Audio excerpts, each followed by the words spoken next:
I've been asked before what it's like to live with Asperger's. The best way to get the experience is to go to a foreign country. Better yet if you can mimic their accent or slang. You still won't get their social nuances and body language, especially since your brain starts from birth learning nuances from the people around you.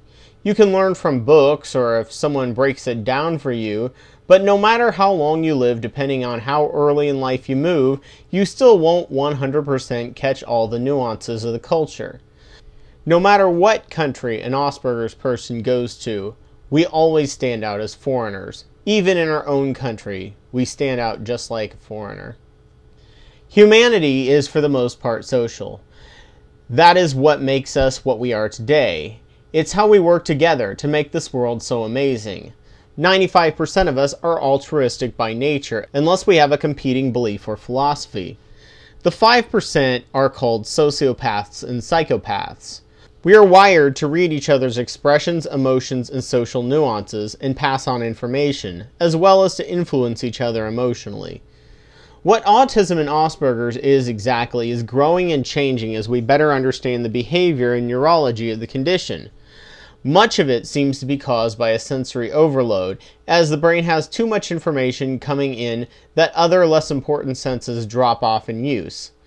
It has been said that autistic and Asperger's have no empathy because they have abnormal mirror neurons, which when I heard that I was very insulted because my empathy for people in pain and emotionally hurting used to be too high to the point of crippling. Perhaps there are types of empathy. Physical empathy makes you feel pain when others feel it. Emotional empathy makes you feel emotional pain that others feel. And then social empathy lets you feel more nuanced emotions like situational discomfort or subtle hints like boredom. Asperger's has now been placed on the autism spectrum, mostly because it's less stigmatized than other behavioral disorders that other kids might have, which has shown many kids, especially with more money, to be misdiagnosed. Asperger's seems to range from having no social empathy to limited emotional empathy depending on the severity. Early childhood training and therapy can help reduce that and increase their detection ability. Autistics seem to range from limited to no emotional empathy to no empathy at all.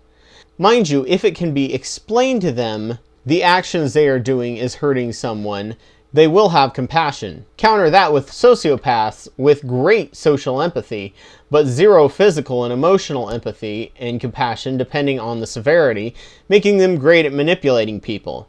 Sociopaths lack emotional and physical empathy and mirror neurons for reasons genetic or environmental, as well as because of abuse, where that part of their brain was not encouraged to grow and was actively discouraged, so it remained undeveloped. A recent study showed that mice who have no social drive, indicated by grooming, can be given a drug that can increase their levels of grooming. These mice are not autistic, but it does indicate that there may be some mechanism in the brain that does drive the need and desire for social interaction. It may also prove to find drugs capable of helping children with severe autism cope better. Slow verbal development in autistic children may also be driven by the lack of desire for social connection. Most people need and desire social interaction. Social interaction is very important for psychological stability.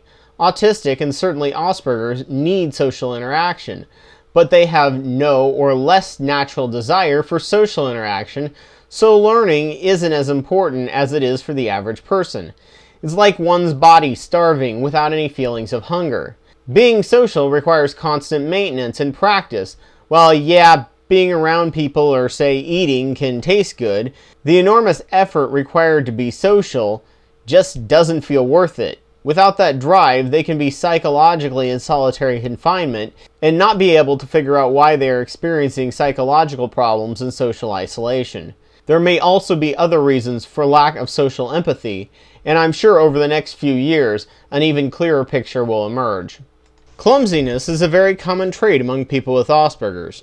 Part of this may be caused by lack of knowing where to focus your attention, and part of it may also be caused by the lack of social need, as the average person, when they do something clumsy, will feel embarrassed by the group, and will make fixing perceived awkwardness and clumsiness a top priority, even if it involves suppressing or reducing other urges or mental strengths. To someone on the autistic spectrum, it may be a little embarrassing, but not nearly enough to warrant prioritizing it as a skill to learn. Being oversensitive or undersensitive to sensations are also reasons for weird, awkward behavior.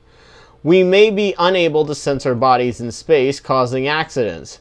This also may explain why Aspergers appear to lack empathy, because they unintentionally, non-verbally respond in antisocial ways. Lacking social empathy can have negative issues in terms of relationships and careers, because they aren't tied down by a group or culture's common knowledge or common sense. The majority of people often accept things told to them by people they trust as just common knowledge. They parrot what others in their community say, and like a game of telephone, they pass on false ideas as a certain fact. The more closed the community or culture is, the more they believe obscure and false common sense. The person who told them is honest. They wouldn't lie. Questioning someone's facts emotionally often feels the same thing as insulting their integrity or honesty. That person could have just as easily heard it from someone they trust, and being trustworthy doesn't necessarily make you good at spotting a lie or spotting a genuine factual error. Like the common knowledge belief that we only use 10% of our brains that has persisted across society for nearly 100 years is only now slowly being destroyed with digital information. Having Asperger's does not prevent you from having inaccurate common knowledge, but what it does do is make it easier to unlearn the flawed knowledge, as there is less social or emotional ties or consequences from rejecting it. Unlearning can be one of the most difficult things for a person to do, especially if their ego of being right is on the line, or if they stand to lose social standing and feel social hunger for going against the common knowledge. As for common sense, Einstein said it best: common sense is a collection of prejudices acquired by age 18. If you go to another country, what you consider common sense or knowledge can often go counter to what they think is just common sense. The only way we can find real truth is to ignore that and just look at the data and be aware of our own natural biases.